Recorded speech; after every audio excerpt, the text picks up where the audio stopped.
안녕하세요. 다육하우스입니다. 오늘은요, 용토, 상토 잠깐 말씀드리고 거름 있잖아요. 거름에 관한 거 질문이 너무 많으셔가지고 거름 얘기 좀 오늘 한번 해볼게요. 영양제하고요. 용토, 상토 하는 거는요. 상토는 우리가 그 코코피트라 그래가지고 코코넛 껍질 있죠. 그걸 분쇄를 해가지고 만들어 놓은 게 상토예요. 그러면 상토는 주로 어디에 쓰냐?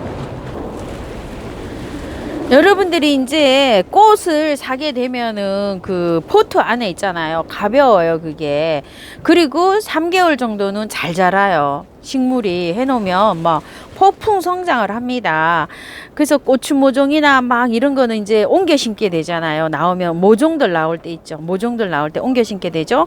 그리고 이제 하초가 이렇게 무게가 없어요. 이게 지금 제가 용토, 상토 분갈이 하고 나온 거를 이제 이렇게 버리려고 이제 이렇게 해놨는데 이거 재활용 안 됩니다. 왜 재활용이 안 되냐면 상토는 썩어요. 3개월이 지나면. 이게 썩기 시작하면 부패되기 시작하잖아요. 그럼 가스가 나와갖고 식물의 뿌리에 열을 가해요. 열. 가스가 썩으면은 열이 나잖아요. 그 열이 나서 식물의 뿌리에 작용을 해갖고 식물을 죽게 만들어. 그러니까 사다가 분갈이를 안 하고 있으면은 3개월 지나고 이제 집에 이제 어느 정도 키우다 보면 시름시름 얘가 죽게 되잖아요. 그래서 식물이 죽어요. 그래서 식물을 사오면 분명히 분갈이를 해야 돼요. 그래서 여러분들이 사실 때 상토라고 된 거 말고 용토라고 된 거를 사서 쓰셔야 돼요. 용토는 코코피드가 들어가 있긴 하지만 피터모스라 그래가지고 부엽토의 일종 있죠. 유럽에서 쓰는 이렇게 그 부엽토가 많이 함유되어 있는 그런 거예요. 그래서 상토하고 용토하고 가격이 거의 더블 차이가 나요. 가령 예를 들어서 용토가 5,000원이다. 상토가 5,000원이다. 이러면 용토는 8, 9,000원 해요. 어떨 때는 차이 나는 거는 배가 차이가 나기도 해요. 그렇게 차이가 나니까 상토를 쓰지 마시고 용토를 쓰세요. 용토는 기간이 식물을 심어서 기간이 2년 간다고 해요. 그러니까 유효기간이 길죠. 3개월. 그 공식적으로 그 나와 있는 저기가 용토는 2년 쓸 수 있다 그러고요. 상토는 3개월이라고 이렇게 돼 있어요. 그러니까 상토 말고 용토를 사용하세요.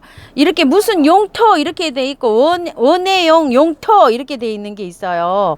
원예용 그냥 상토는 상토 무슨 뭐 그린 상토 뭐 상토 이렇게 돼 있고 용토는 용토라고 분명히 표기가 돼 있습니다. 그러니까 용토라고 표기가 된 거를 좀 쓰시고요. 그다음에 이제 거름 저번 영상에서 거름 말씀드렸더니 거름이 도대체가 이제 어떤 거를 이렇게 하냐고 막 이렇게 있어요. 근데 거름의 종류가요. 마당에 있죠. 그 가수들 막 이렇게 뿌리는 거 그런 거에다 막 뿌리는 건 주로 개분이나 우분이 많아요. 닭똥, 소똥 이런 거를 가공해 가지고 나온 거예요. 그런 거는 마당에 정원에 뿌릴 때 쓰는 거예요. 이렇게 큰 포대로 나오는데요. 거름이 이렇게 큰 포대에 이게 뭐 4,000원부터 뭐 7, 8,000원까지 이렇게 회사별로 막 다 이렇게 돼 있어요. 이렇게 개분이라고 돼 있어요. 이게 우분은 우분이라고 돼 있습니다.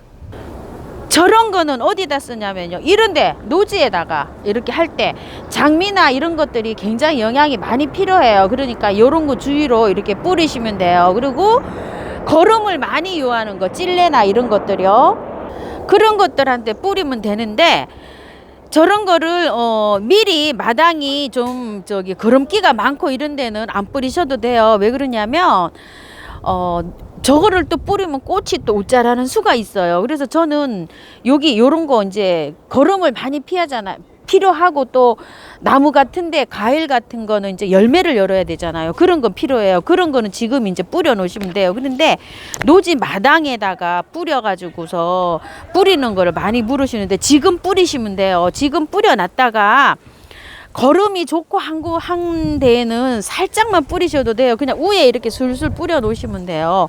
그러면 이제 그 영양이 거름이 이렇게 밑으로 땅으로 들어가잖아요. 그런데 웃자라고 좋은 데는 안 뿌리셔도 돼요.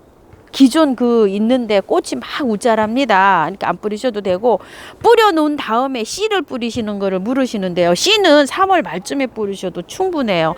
미리 이제 작업을, 비료 같은 거를 이제 미리 뿌려 놓는 거예요. 마당에요. 하원에는요. 개분이나 우분이나 그런 것들은 그렇게 해서 사용을 하시고요. 저건 뭐 일반적인은 아니시죠. 그리고 이제 유박에 관해서 또 물어보시는데, 저번에 저는 유박을 밖에다가 이렇게 막 뿌려도 개나 고양이나 이렇게 절대 안 가는데, 저번에 영상에서 죄송합니다. 막 이렇게 그 버린 거에서 개가 먹고서 이렇게 좀 하늘나라로 갔다고 하시는 분이 한두 분 이렇게 글을 적어 놓으셨어요. 죄송하고요. 저는 여기 이렇게 뿌려도 괜찮거든요. 그래서 제가 그렇게 말씀을 드렸답니다. 유박 거름을 쓰는데, 유박 거름은 제가 어디다 쓰냐면요. 지금 이렇게 안에다가 쓰면은 날파리가 생길 수도 있어요.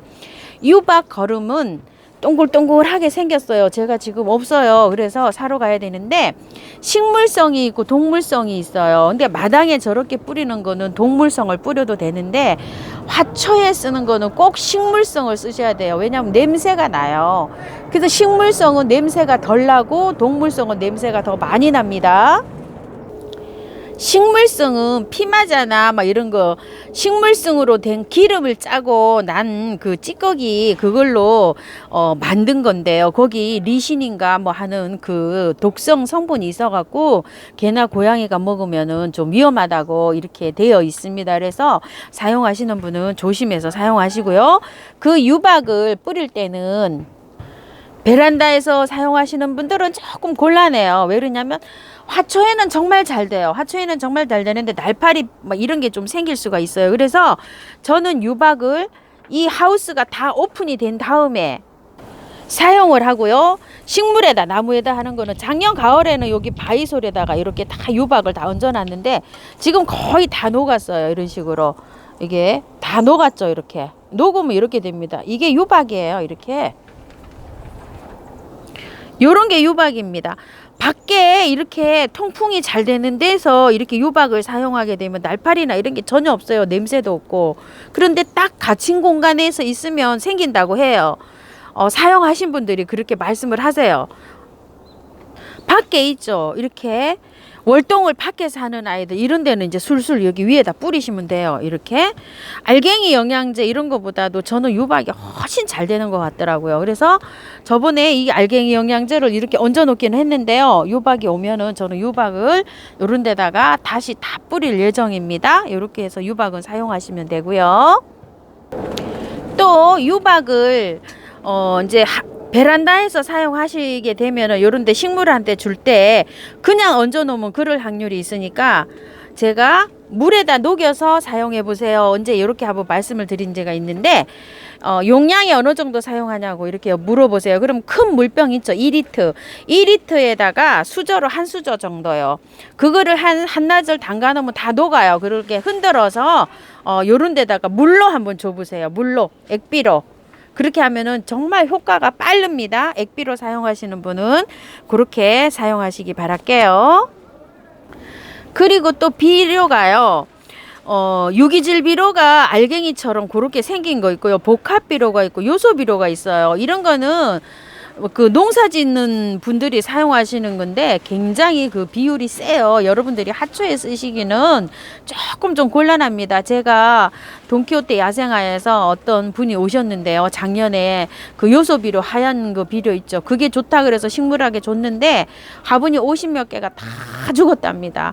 그런 거는 잘못 사용하시게 되면 하초가 너무 독해서 하초가 다 죽어버려요. 욕심내시고 뿌리시면 아예 그런 건 사용하지 마. 저는 권장을 안 합니다. 그리고 이제 액비를 사용하는 경우가 있는데요. 액비, 바나나 액비. 제가 그냥 바나나를 먹으면 매일 나오면 이렇게 해서 그냥 일주일씩 담궈서 그냥 하루 정도 이게 물이 우러나잖아요. 이러면은 물 고픈 아이들한테 그냥 이거를 줍니다. 그냥 그렇게 하기도 하고요. 뭐 날파리나 이런 거 생기는 거 저는 모르겠어요. 이 하우스 안에서 줍니다. 이렇게 하고 있다가 그냥 이 물을 이런 식물들이나 뭐 다육이나 이런 것들 물 고픈 아이들이 이렇게 보이잖아요. 그럼 그런 데다가 줍니다. 저렇게 해서. 마늘 껍질이나 양파 껍질도 나오면은 저는 저렇게 해갖고 우려서 그 물을 줘요. 그 물을 여러분들이 막 보름씩 막 이렇게 막 우렸다는 분도 계시는데, 그렇게 안 우리고 하루 이틀 우려가지고도 물에 희석해가지고 이렇게 사용하시면 돼요. 그렇게 해서 사용하시고요. 그 다음에 가장 좋은 거는 여러분들이 그 야채를 데치잖아요. 주방에서 야채를 데친 그 물이 나오는 게 있어요.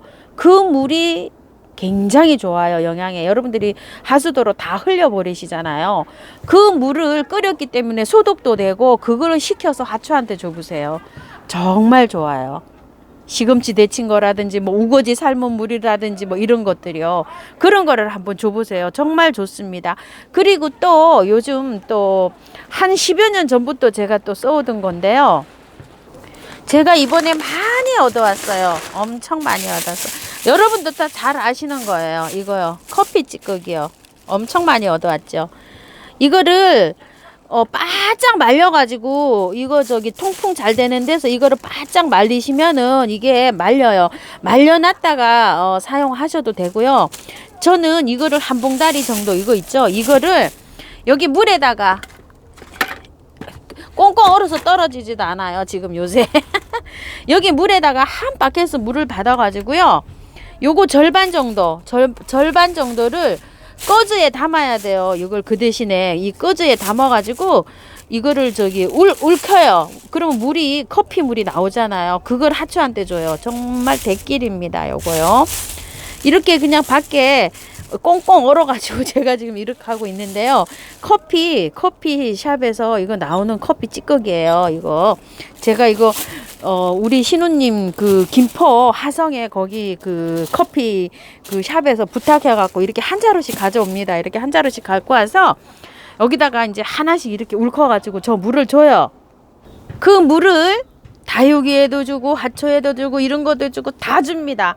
저 물을 먹으면은요, 하초들이 반질반질해져요. 윤기가 잘 흘러요. 참기름이 잘 흐릅니다. 집에서 먹다 남은 커피 약간 좀 기간이 좀 오래되면 약간 쓴맛이 되고 딱딱해지고 이러잖아요. 그 대신 프림이나 설탕 들어간 거는 저는 사용을 안 해봤고요. 오리지널 그냥 그 커피만 있는 거요. 그것만 하셔야 됩니다. 요렇게 이제 요런 천 있잖아요. 요런 천에다가 저 커피를 저기 다 넣어가지고 꼭 묶어갖고 물에 하루 이틀 담가 놓으면 커피 그게 다 우러나와요. 그 물을 주시면 돼요. 뭐 진하게 주셔도 돼요. 아무 상관없어요. 막 이렇게 비실비실한 아이들 있죠. 요런 아이들도 주면은 진짜 생기가 팍팍 납니다. 요렇게 해가지고 액비 같은 거는 저는 그렇게 사용을 하고 있어요. 영양제 사서 쓰셔도 좋지만 집에서도 얼마든지 많이 나옵니다. 이렇게 활용해 갖고 좀 건강하게 좀 키워보세요. 감사합니다. 다육하우스였습니다.